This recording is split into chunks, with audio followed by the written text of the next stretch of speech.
wabarakatuh. Perkenalkan, nama saya Muhammad Irfan Maulana. Saya dari SMK Wisuda Karya Kudus, jurusan Teknik Ketenaga Listrikan kelas 10, nomor absen 30. Di sini saya akan menjelaskan fungsi dan cara penggunaan alat-alat tangan teknik ketenaga listrikan. 1. Fungsi obeng positif untuk mengencangkan baut yang memiliki bentuk kepala serupa, namun pastikan memiliki ukuran yang tepat supaya lebih mudah melepas skrup. Cara penggunaan: 1. Ukuran obeng harus sesuai skrup sebelum menggunakan obeng plus. Pastikan obeng tersebut telah memiliki ukuran sesuai dengan skrup seperti yang telah dijelaskan di atas. Jika ukuran tidak sesuai nama, Anda mendapatkan tenaga yang cukup untuk mengencangkan skrup.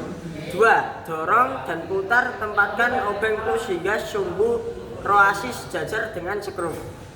Apabila tidak sejajar, bisa-bisa obeng akan terlepas tanpa kendali atau atur skrup mengalami kerusakan tanpa kendali. 3. Luruskan gagang, pastikan obeng plus dalam posisi tegak lurus dan skrup ketika Anda membarnya. Jika tidak tegak, harus tenaga yang dihasilkan obeng plus beresiko meleset dan skrup pun terpasang miring.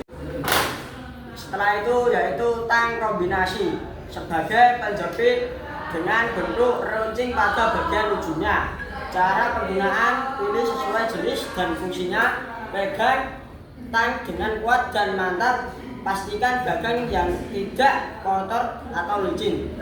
Gerakan bagian gagang tang dan cara pemakaian seperti saat menggunakan gunting untuk memotong kabel atau kawat. Jangan gunakan tang jika gagangnya rusak, kendor, patah atau kotor. Jangan gunakan tang jika rahang atas celah antar rahangnya rusak atau macet. Setelah itu fungsi tang potong sebagai alat pemotong kabel buatan sebagai tembaga, besi, aluminium maupun baja. Cara penggunaan: pilih jenis tang potong yang sesuai untuk tugas yang akan dilakukan. Gunakan tang yang tepat saat menggunakan tang potong. Tegangkan tapi potong secara teratur untuk memastikan hasil potongan yang tepat. Pastikan untuk memegang tang potong dengan benar dan mengarahkan tepi potong pada bahan yang akan dipotong. Gunakan pelindung jari dan pelindung mata saat menggunakan tang potong. 4. Fungsi tang lancip menjepit dan menahan benda kerja seperti paku, mur, baut atau jarum. Membangkukan kabel dalam sebuah rangkaian listrik. Terkadang tang lancip juga digunakan untuk memotong kawat besi. Cara pemakaian: tang jepit dan menahan benda kerja seperti paku, mur, baut atau jarum. Membengkokkan kabel dalam sebuah rangkaian listrik sebagai alat memotong kabel yang tidak terlalu tebal. Alat untuk mempromosikan kabel agar letaknya lebih presisi sebagai alat untuk menjangkau benda kerja yang letaknya sulit diraih dan menggunakan tangan. Alat untuk mengelupas kabel.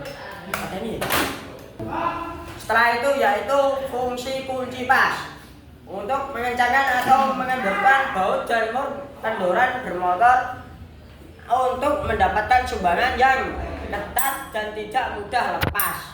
Cara penggunaan: hal pertama yang harus diperhatikan saat menggunakan kunci pas adalah harus sama dengan ukuran kepala baut atau mur yang ingin dilepas. Setelah memastikan bahwa ukuran kunci pas sama dengan kepala baut atau mur, langkah selanjutnya menggunakan kunci pas adalah posisi kunci pas dari posisi kepala baut atau mur yang akan dilepas atau pesan. Hindari penggunaan kunci pas dalam posisi miring. Memiringkan kunci pas dari posisi ke kepala baut yang merusak kepala baut dan kunci pas yang digunakan. Saat menggunakan kunci pas, pastikan posisi memegang adalah menarik kunci pas dalam posisi ergonomis, hindari menggunakan kunci pas dengan posisi mendorong. 6. Fungsi kunci L untuk mengencangkan maupun mengundurkan baut yang fungsi untuk mengencangkan atau mengundurkan baut yang mempertuk baut tapi memiliki lubang segi 6 heksagonal pada bagian dalamnya. Cara menggunakan kunci L pas akan kunci L dengan kepala baut putar ke kiri untuk mengencangkan dan ke kanan untuk mengundurkan tekannya. Kita penting memakai APD lengkap, helm safety, sarung tangan, kacamata, dan sepatu safety untuk menjaga diri kita dari kecelakaan kerja maupun yang tidak diinginkan. Terima kasih dari saya, Muhammad Bayyun Maulana. Wassalamualaikum warahmatullahi wabarakatuh.